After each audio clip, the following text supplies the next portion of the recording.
Interest rates are not just arbitrary percentages. Imagine a small-town bank lending $20 to a neighbor. That number isn't random. It's a price for borrowing money. But how do interest rates actually work? And why do they change over time? Think about it.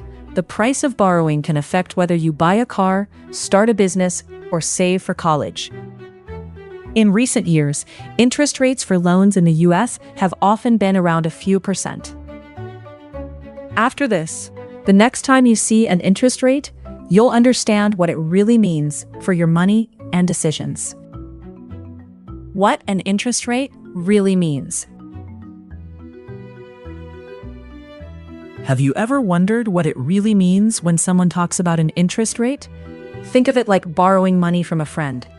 Say you ask your neighbor for $50 to cover a small emergency. You both agree to pay it back in a year, but you promise to return $55 instead.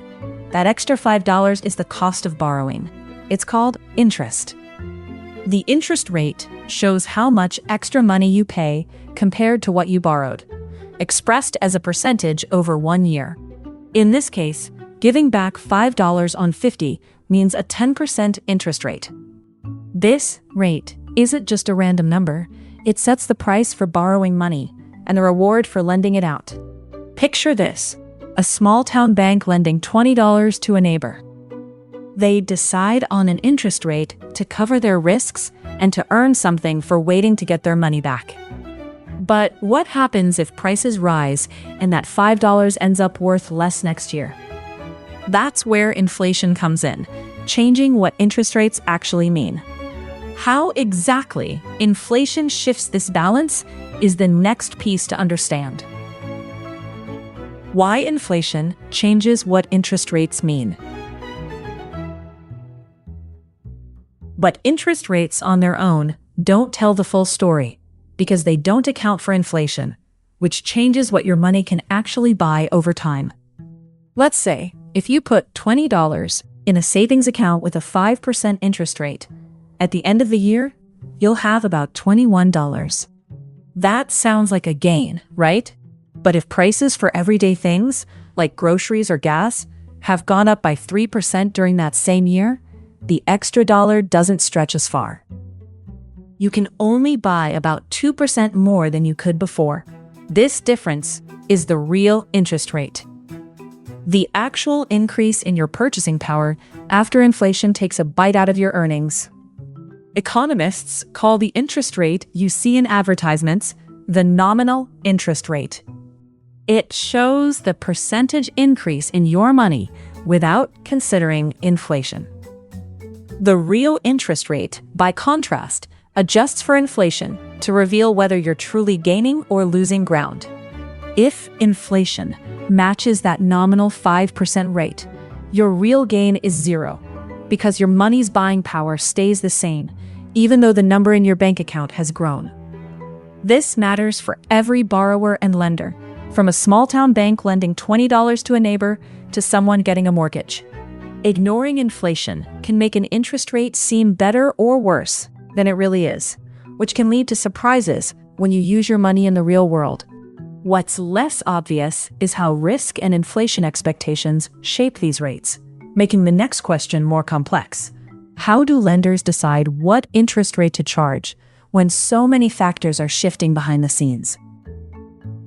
How risk shapes interest rates. Think of it like this. You walk into a small-town bank and ask to borrow $20. The bank owner knows you well and trusts that you'll pay it back easily, so they charge you a small extra fee, called interest, for lending you the money. Now imagine a different neighbor with a history of missing payments or struggling financially. The bank worries there's a bigger chance they might never see their $20 again. To protect itself, the bank charges this neighbor a higher interest rate. This extra charge is like a safety net, covering the risk that the money might not be returned. This idea is at the heart of how interest rates work. They aren't just random numbers, but reflect how trustworthy a borrower seems and how the economy might change. If people expect prices to rise quickly, like when inflation creeps up, lenders add more interest to make sure the money they get back has the value they expected. Average loan interest rates often start from a baseline set by central banks, but then increase depending on the borrower's risk. So, interest rates are a mix of trust in you as a borrower and the bigger economic picture ahead. But where does the bank get the power to set these rates in the first place? That question leads us to the role of central banks, the institutions shaping the cost of borrowing across the whole country.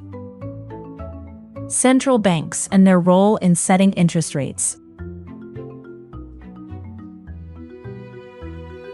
You saw how the risk of lending influences the interest rate a small-town bank might charge its neighbor. Now, think bigger. Central banks, like the Federal Reserve in the US or the Bank of England in the UK, act like the head of a giant bank, setting a baseline interest rate that ripples through the entire economy. For instance, the Bank of England base rate has shifted over time to respond to economic changes, showing how these decisions affect everyday borrowing costs. Here's a simple way: the economy as a car and interest rates as the gas pedal, controlling its speed. When the economy slows down, the central bank can ease off the brake by lowering interest rates. This means businesses can borrow more easily to expand, and people might decide to buy that new car or home they were hesitating on. For example, if mortgage interest rates fall from 4% to 3%, monthly payments drop noticeably, making homeownership more affordable for many.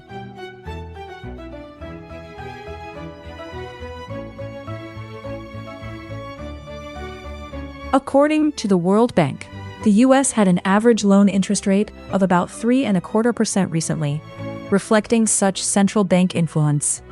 But if the economy is racing too fast, with prices rising quickly, the central bank might raise rates.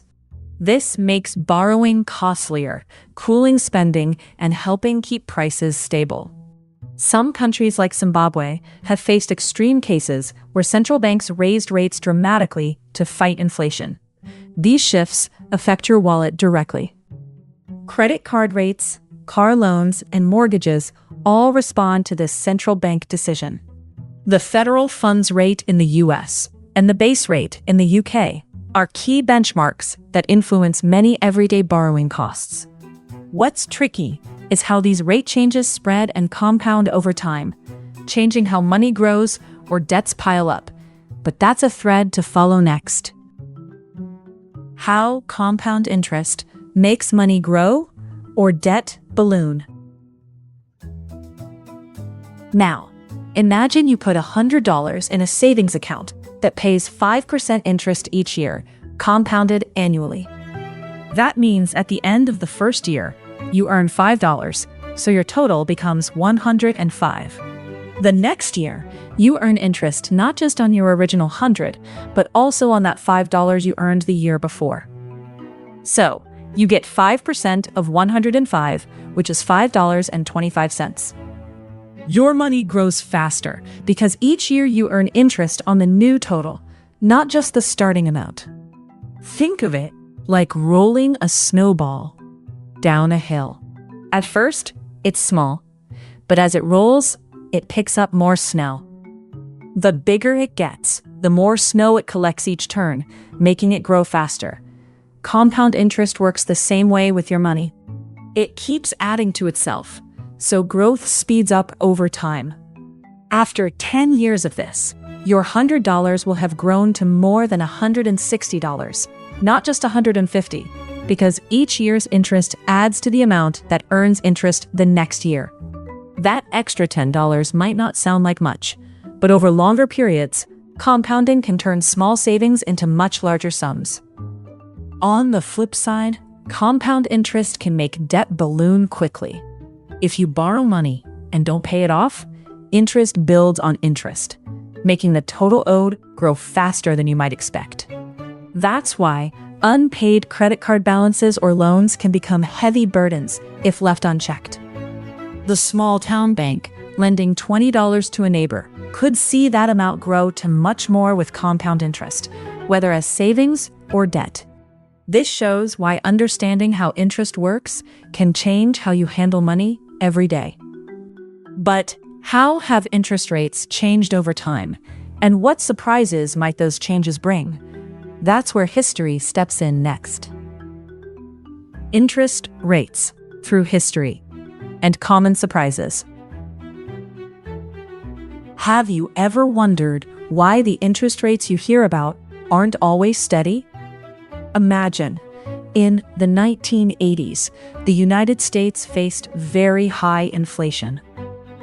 To slow it down, the Federal Reserve pushed interest rates up to nearly 20%. That meant borrowing money, even something like a mortgage or a car loan, became extremely expensive. Picture this, a small-town bank lending $20 to a neighbor. Suddenly, that loan costs much more because the interest rate skyrockets. But the US isn't the only place with wild swings. Back in the 1920s, Germany's rates soared close to 90% during a period of extreme inflation. Even more extreme, the Central Bank of Zimbabwe raised borrowing rates to 800% in 2007 to try to control hyperinflation. On the other side, before modern capital markets existed, people could earn 25 to 50% annual return on savings deposits, which sounds incredible today. Sometimes, interest rates have even dipped below zero, which sounds strange, but means lenders pay borrowers to take money.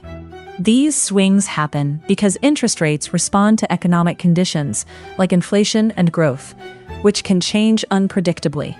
Many people expect rates to stay low and steady because that feels safer. However, this expectation can lead to mistakes, like locking into a loan with a fixed low rate that suddenly seems expensive if rates fall, or not preparing for rising rates that make monthly payments shoot up. In recent years, interest rates have generally been much lower than those 1980s highs. For example, according to the World Bank, the U.S. borrowing rate was around 3.25% in 2021.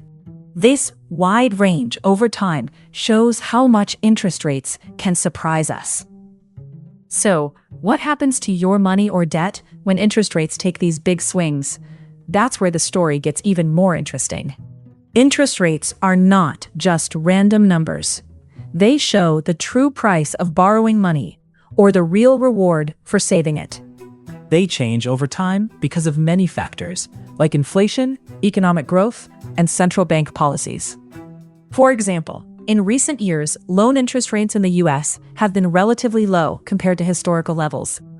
Understanding interest rates means you can see how much a loan really costs beyond the sticker price, or how your savings grow in real value after inflation. Think of interest rates as the balance between wanting money now and its worth later. Remember this: interest rates measure the cost, or gain, tied to time and money.